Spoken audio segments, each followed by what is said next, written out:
कल तक हंसी आज चुपचाप बा, काबल गइल ई सवाल बा।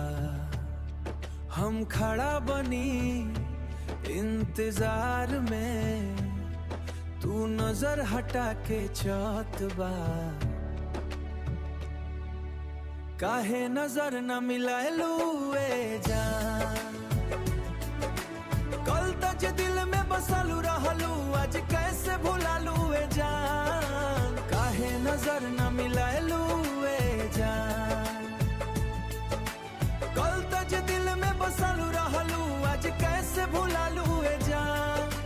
बात करे के कोशिश कैली, तू मुस्कुरा के दूर चल गईलू। दूसरा सबसे हंसी मजाक, हमरा से आंख छुरा गईलू। दिलवा में सवाल उठता बा, का गलती भइल हमसे। कल तक पकड़ के चलत रहलू, आज छोड़ देलू साथवा। काहे नजर न मिलालू ए जान, कल तक दिल में बसलू रहलू, आज टूट करालू ए जान।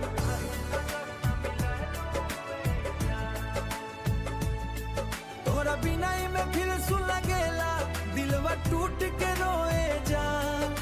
फोन पे भी रिप्लाई ना आवे, ऑनलाइन होके इग्नोर करलू। स्टेटस में हंसी के फोटो डालू, हमरा के याद भी ना करलू। भीड़ में खड़ा अकेला बनी सब खुशबा, पर हम उड़ास तोरा एक नजर के इंतजार में। रुक गइल बा दिल के सांस, सच बता दो दिल से बता दो।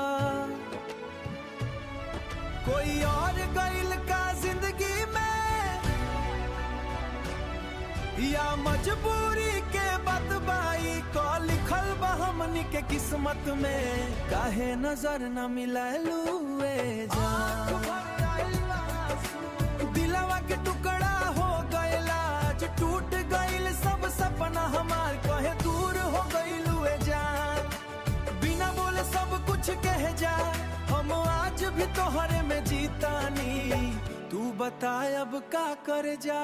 शादी की रोशनी धीरे धीरे बुझ जाई, हंसी की आवाज भी चुप हो जाई। पर दिल के दर्द ए जान कभू खत्म ना हो पाई।